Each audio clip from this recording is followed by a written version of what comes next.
Meus queridos irmãos e minhas queridas irmãs, nesse momento retorno novamente com mais um vídeo para vocês. Mas antes gostaria de pedir a vocês que se inscrevam no meu canal, no canal Arco-Íris, meu canal, e deixe seu like e faça seu comentário. Hoje, como tema, sobre o bem e o mal. Primeira pergunta é: o que precisamos saber? No decorrer de nossas vidas, aprendemos sobre dois poderes, o poder do mal e o poder do bem. Quem rege o poder do bem? É uma pergunta para nós pensarmos, tá? Reflitamos sobre essa pergunta. Quem rege o poder do bem? E quem rege o poder do mal? Quando a gente lê no livro de João 8:32, versículo 32, no Novo Testamento, nós temos a seguinte palavra: conhecereis a verdade e a verdade vos libertará. Para falar dessa verdade, preciso conhecer os princípios, tais como a virtude e o vício, a saúde e a doença, a ignorância e o saber. Perceberam que em todas essas virtudes nós temos o que é chamado de oposições. E sabemos que o Deus verdadeiro nos deu a liberdade ou livre-arbítrio. O livre-arbítrio nos dá direitos de escolher. E tudo está relacionado. Ou seja, a liberdade para escolher. O mundo é uma escola onde podemos aprender todas as coisas. Isso significa que temos que escolher entre o bem e o mal. A quem obedeceremos? Eu faço uma pergunta: a quem obedecemos quando fazemos o bem? Da mesma maneira, quando fazemos o mal. Portanto, requer cuidados, porque o mal é astuto e sempre vai ter a aparência de bom. Mas, na verdade, é amargo como fel. Nas histórias contadas nos filmes, o bem sempre vence o mal. Mas sempre há uma disputa, como se fosse uma competição. E o resultado sempre há perdas de ambos os lados, não é verdade? Sempre há perdas, há retaliações, há consequências das escolhas que fazemos. Podemos ver claramente isso na história contada na Bíblia sobre a guerra nos céus. Quando Lúcifer foi expulso, 1/3 das hostes o acompanhou. Muitos de nós que estávamos lá naquela época não teve coragem de seguir Lúcifer, pois sabia que isso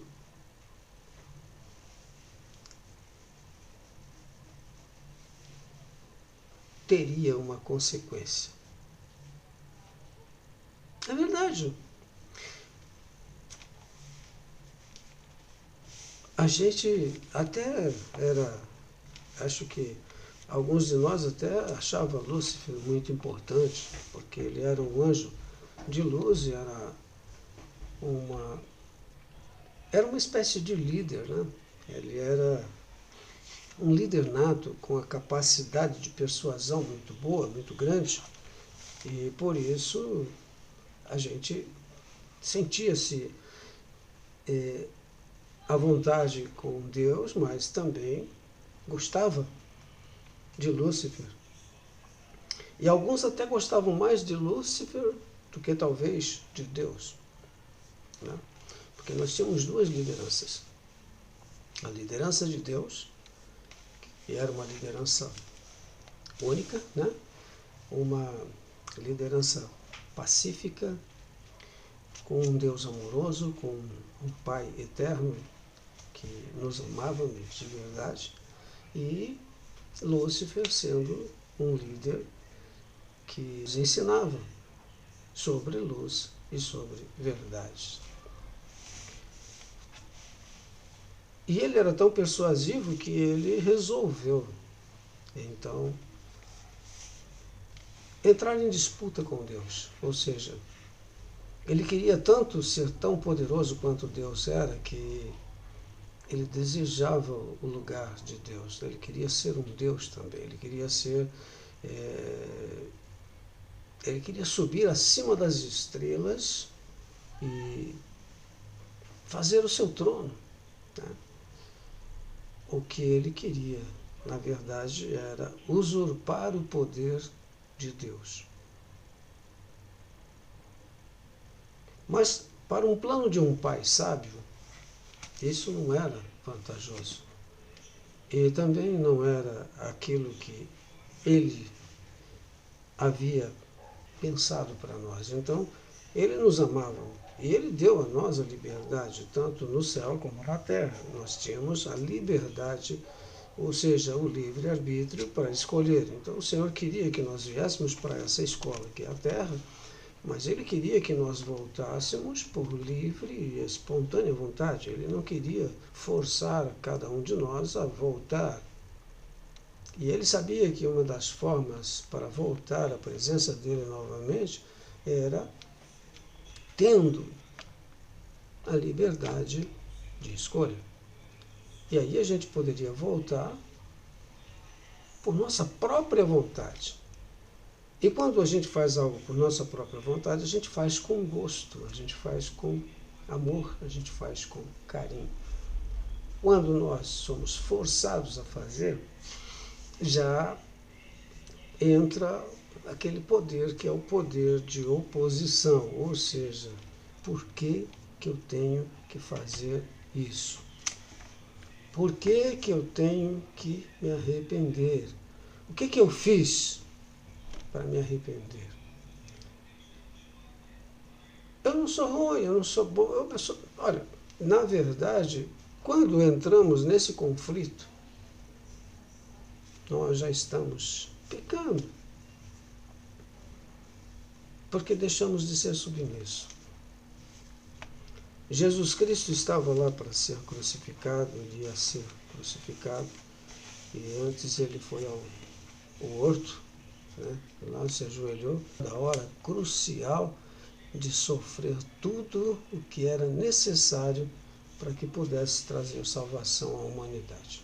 Ele nos amava de verdade, mas a luta entre ele e o que estava para acontecer com ele travou-se naquele momento como uma batalha gigantesca, quase que insuportável. Mas ele, ajoelhado, conversando com seu pai, disse: Pai, se queres, passe de mim esse cálice. Mas, contudo, não se faça a minha vontade, mas a tua.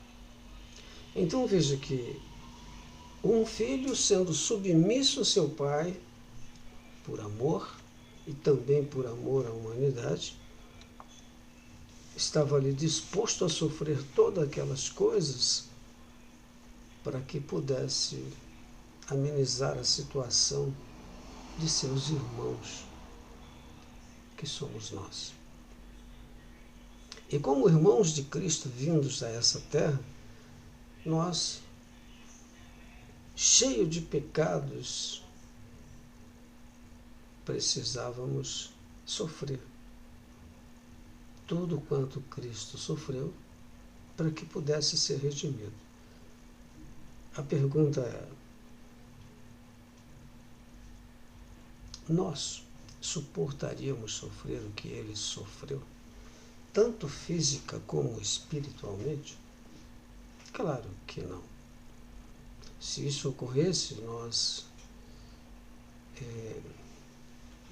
talvez falássemos muitos palavrões, né? Ou impregnássemos, daquelas que vêm quando a gente está com raiva. É por isso que a gente precisa aprender, ter domínio de nossos pensamentos, de nossas palavras, nos momentos em que a nossa mente é afrontada, ou seja, nos momentos em que a gente tem aquela ira que vem repentina e nos faz nos alterar. Porque eu tenho certeza que se acontece comigo, acontece com qualquer um. Naquele momento que alguém consegue tirar a gente do sério e faz a gente ficar irado, e a gente, na ira, sem querer, levantamos palavras malditas, né? Por isso que nós precisamos aprender. E o que o Senhor fez foi isso: preparar um caminho, chamando profetas, chamando apóstolos, chamando evangelistas, que vão ensinar, que como psicólogos colocam meios pelo qual a gente pode ter o domínio de si mesmo. Porque, na verdade, o que eu quero dizer hoje para vocês é que o culpado de nossas quedas somos nós mesmos. Uma, porque muitas vezes a gente não tem toda a coragem para executar aquilo que... A gente quer ter bons salários, mas não quer estudar. A gente quer melhorar nossa vida, mas a gente não sai no lugar. A gente quer mais descansar do que realmente trabalhar. Algumas pessoas brigam para trabalhar e trabalham em 1, 2, 3, 4 empregos na expectativa de mudar de vida. Alguns querem trabalhar num emprego, mas querem ter o mesmo salário que os outros que trabalham em 3 têm. O que não é justo. Então, por isso é que há oposição entre todas as coisas, né? E muitos naquela época, na Guerra nos Céus, quiseram seguir Lúcifer, mas sabia que alguma coisa iria acontecer, então ficou em cima do muro, não tomando partido. Né? Não tomou partido naquele momento, falou: não, é melhor ficar aqui do que eu seguir ele e depois sofrer uma consequência que eu não conheço, algo desconhecido. E Lúcifer e seus anjos, ao serem expulsos, né, qual que foi a punição para ele e para os seus anjos? Porque havia uma punição. Ele foi expulso da presença de Deus, mas além de ser expulso, ele também sofreu uma punição. Então, antes de falar sobre essa punição, eu gostaria de dizer o que realmente nós estamos fazendo aqui na Terra. Nós viemos a essa Terra, adquirimos um corpo, né? Com um corpo eu posso sentir, ouvir, eu posso tocar, né? Nós temos o tato, a visão, a audição, o paladar. Então, com o corpo eu posso ter todos esses prazeres: o prazer de ouvir, o prazer de ver, o prazer de sentir, o prazer do paladar. Então, sem o corpo, impossível.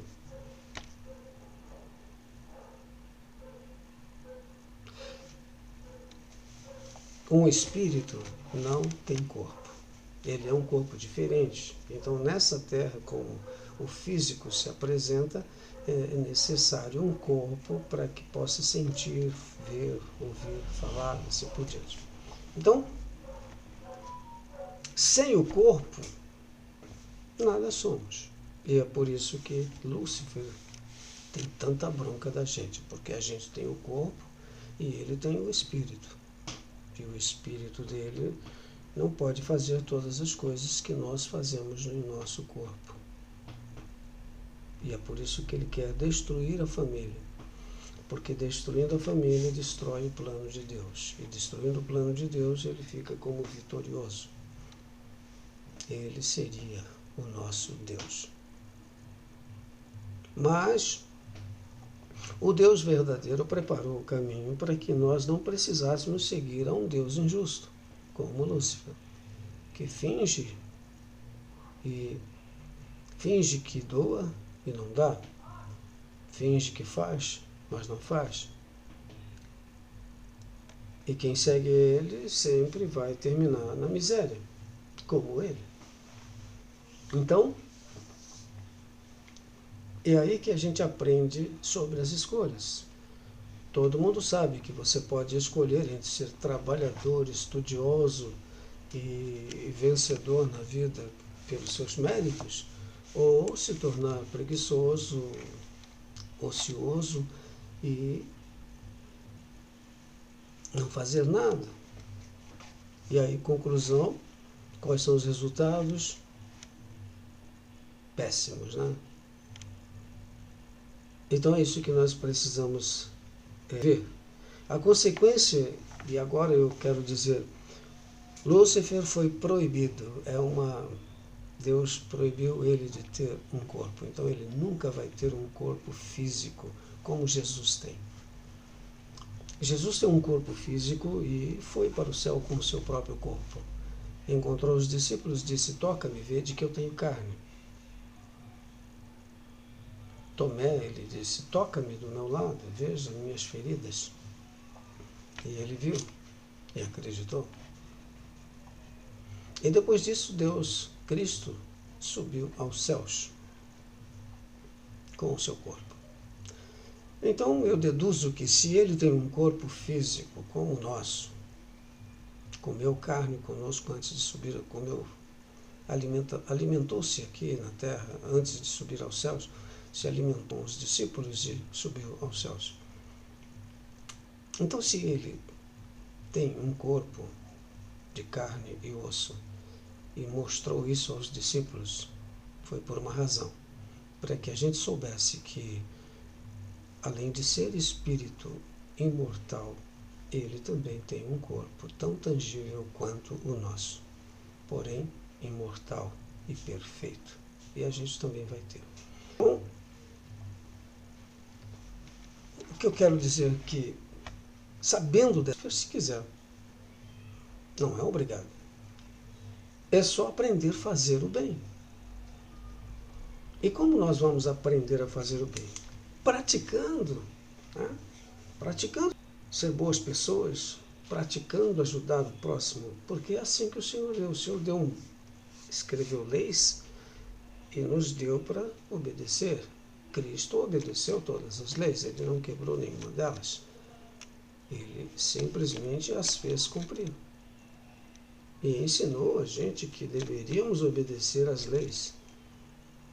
E se a gente guardasse os mandamentos e as leis, isto nos daria vida eterna. E se você ganha vida eterna com o Pai Celeste, logo você então ressuscitará. E se você ressuscita com o seu próprio corpo e sobe aos céus, você vai ter um corpo tanto quanto Jesus tem um corpo. Então, você terá em suas mãos o poder de ser imortal, quanto Cristo é imortal. Então, Jesus veio e nos mostrou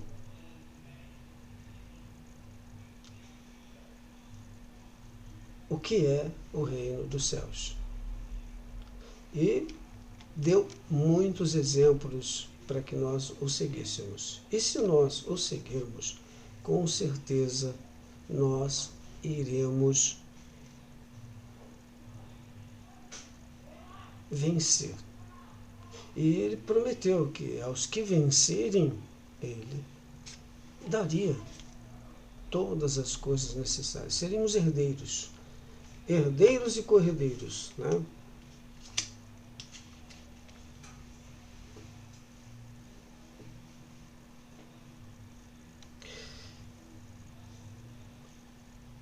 A pergunta que eu quero fazer para você agora é: você acha que é possível o homem se tornar imortal como Deus? Muitos vão dizer que não. Muitos vão dizer, quando muito, somos servos. E um servo, uma pessoa que serve, ele é um serviçal, um mordomo, uma arrumadeira, um cozinheiro. São funções de pessoas assalariadas que ganham para fazer isso. No reino dos céus, um servo serve. Mas e o filho? Os filhos, né? Porque na verdade todos nós somos filhos. Mas para herdarmos como filhos, aprender os princípios que nos levarão de volta com conhecimento suficiente para sabermos quem somos e o que praticamos, né? Existem ordenanças a serem feitas para que você possa entrar no reino de Deus como filhos, herdeiros com Cristo. Então, o que eu tenho a dizer é: irmãos, vamos aprender. Então, como eu fiz a pergunta, você acha que é possível? Sim, é possível. Para mim foi isso que Jesus Cristo nos mostrou com o próprio corpo. Por isso posso compreender melhor o que eu realmente sou. E o que eu sou? Eu sou um filho de Deus. Assim como Jesus também o é. Com a diferença, Jesus agora é imortal e perfeito. E eu sou mortal e imperfeito, mas com esperança de alcançar a perfeição. E quando isso acontecer, eu terei poder de fazer tudo o que Jesus faz hoje.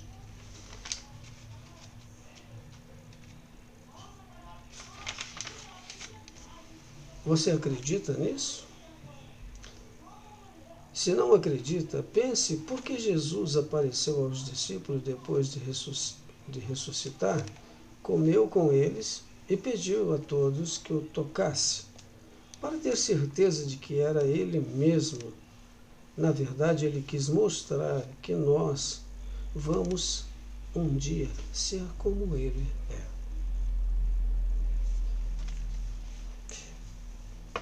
Eu admiro muito Jesus. Seus exemplos são fundamentais.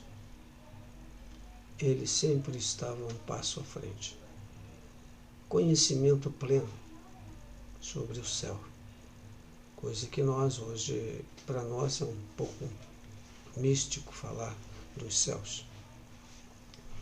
Mas eu tenho certeza que se nós realmente buscar seriamente pelo poder do Espírito Santo, poderemos saber a verdade de todas as coisas. Sabe, você e eu podemos saber a verdade. O problema é que a gente pode dizer que eu tenho fé, eu acredito, eu tenho fé. Mas se a gente fizer a comparação que Cristo fez para que a gente pudesse medir a nossa fé, porque quando Cristo falou sobre aquela parábola da semente de mostarda,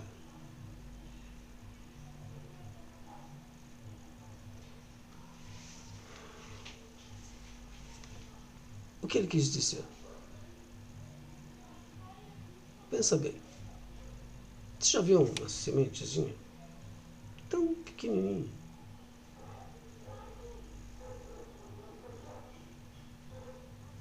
É uma das menores sementes, né?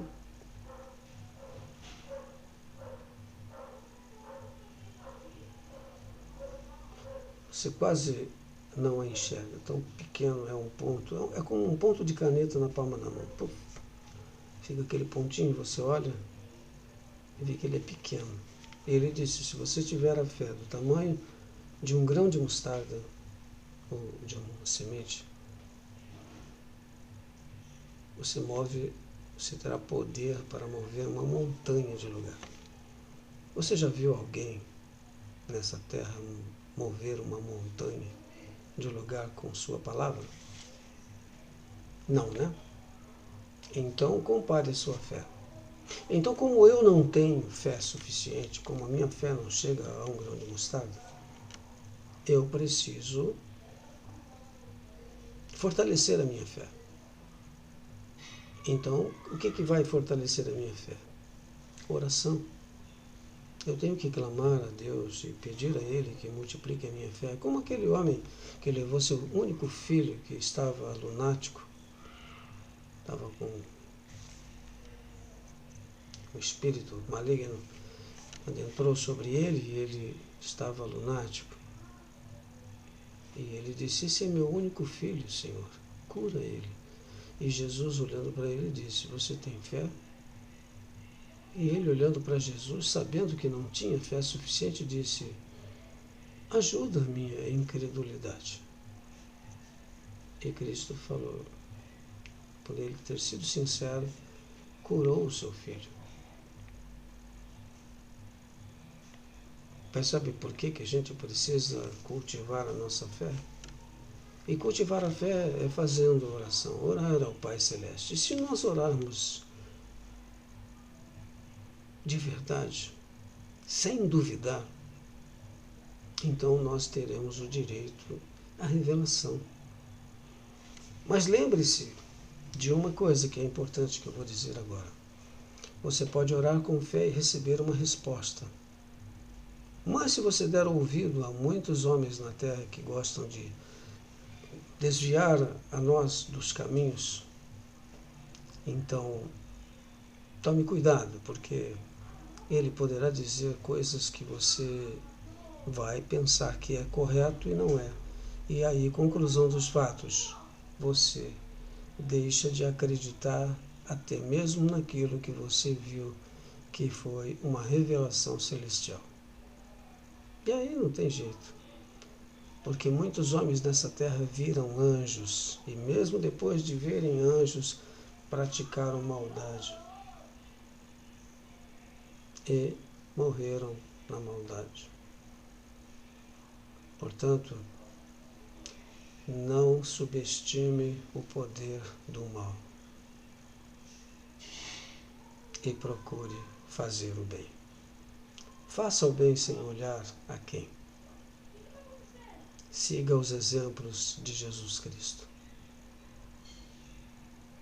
E ore com fervor para saber se tudo que eu falei não são verdades. E você vai saber pelo poder do Espírito Santo que são verdades que alimenta e que ajuda você a viver melhor. Deixo vocês com esse vídeo. Não esqueçam de clicar e se inscrever no canal. Não esqueçam de deixar aí o seu comentário, o seu like, para nos ajudar, tá bom? Que Deus abençoe a todos e um bom fim de tarde para vocês.